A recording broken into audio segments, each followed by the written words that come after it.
She's already said that, hasn't she? I feel it's important at the beginning of our event today to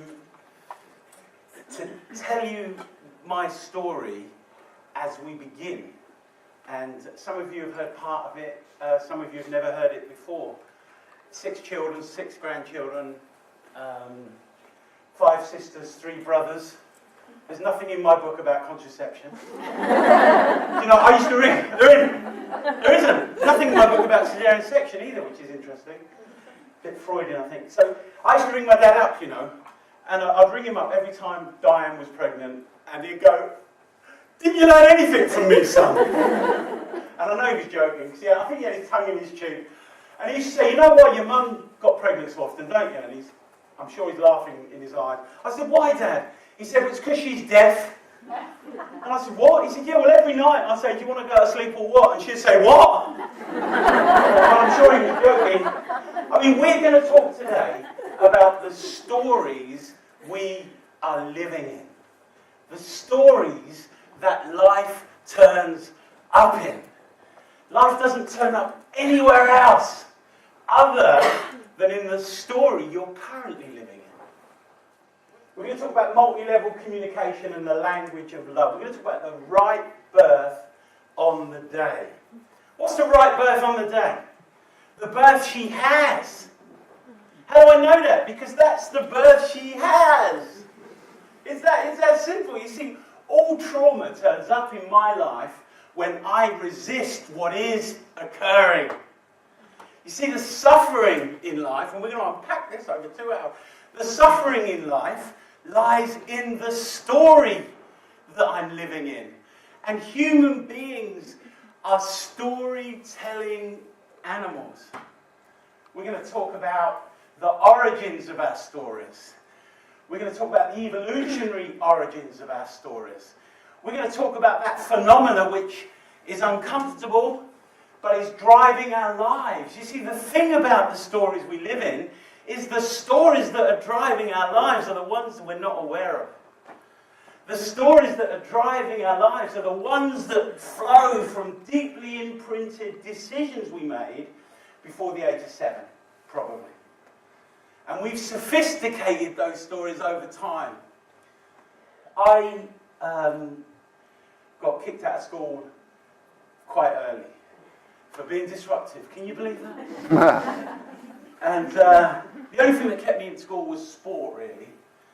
And I got kicked out, and I fell into a group, a friendship group. Anyone heard of the second generation mod movement? Oh, come on. Quadrophenia. Yeah? And I fell into this second generation mod movement. And I think it was because I was looking for a tribe. I think it was because I was clamouring for that sense of getting approval from a group that recognised me. And inside that story, that tribe felt appropriate to me. And we weren't a particularly nice group. We used to steal Sainsbury's trolley handles. And stitch them in our parkas so that when we got into trouble, we had protection on board. We weren't a nice group. And in the midst of all of this, getting drunk, partaking of various other things. Some people think I'm on speed now, but it depends on my anxiety level. And in the midst of all of this, that's funny, we were talking yesterday about sniffing oxytocin. There's been some studies on bankers sniffing oxytocin, a familiar route, methinks, and affection and compassion, which is really quite interesting. But we used to get into all kinds of fracas, and I remember that time well, and I remember waking up one morning and thinking there must be more to life than this. This story is okay, but there must be more to life than this. And this led to a bit of an existential search as to what could be, why are we here? What's this about? And it ended up in me deciding, after a bit of a route, deciding that making a difference in the lives of other people has got to be worthwhile. It's got to be worthwhile somehow for my story to impact someone else's story to the point where their story is enhanced. And I got involved with nursing, and I sat the General Nurse Council test that you can't do anymore, and I passed it, and I became a registered nurse. Now, nursing fulfilled for me that desire to make a contribution, because I became a nurse because I wanted to wash people, and I wanted to care for people, and it was an outflow of this willingness, desire to connect. And after qualifying, I very quickly realised that qualified nurses have more to do with drug rounds and supervising direct care than they do with direct care. And I was gradually becoming more and more disillusioned with being a nurse in that environment. And my friend, Dave Smith, was the first male midwife ever in Warwickshire, and we trained together as nurses. And one day he rang me up, and he said, Mark. I said, what, Dave? Calm down. He said, Mark. He said, midwife. He said, it's a verb, not a noun. I said, Dave, what are you on about? It turns out he's probably wrong etymologically, but it worked for me. He said, it's a verb, not a noun. I said, what do you mean? He said, it comes from the Middle English, mid, with, and wife, woman. It's something you're being when you're with a woman. You can't be a midwife without being intimately involved with the birth of a new human being. He said, Mark, I know you. This is going to suit you. I said, okay. And I became a midwife. And the story inside midwifery was electric. And I remember one event, and some of you might have heard this story, but I'm a midwife. I'm in the home from home room, carpets on the floor, rocking chair, music on in the background. This was before the days when they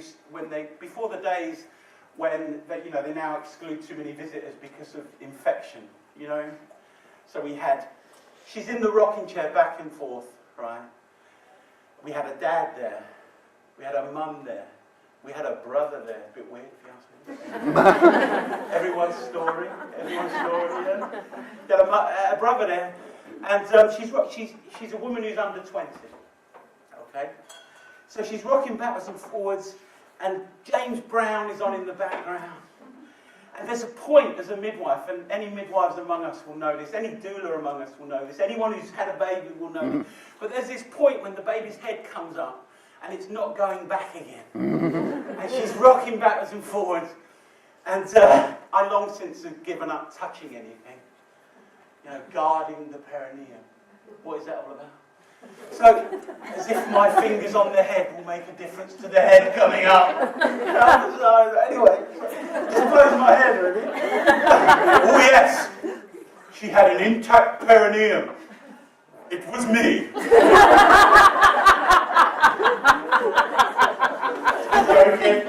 The problem with taking responsibility for intact perineum is when a woman has an extensive tear.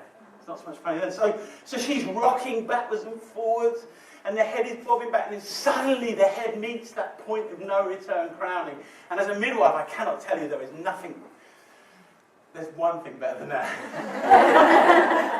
Probably don't last as long. But the head is coming up. Suddenly it hits the point of no return, and the baby's head is born, and the baby comes out, and she's the first one to touch the baby. She brings the baby to her chest, and James Brown singing, I feel good. And she's crying, and Grandad's crying, and her brother's crying, and I'm weeping. And in that moment, Mark Harris, the story of Mark Harris disappears, and I'm just alive.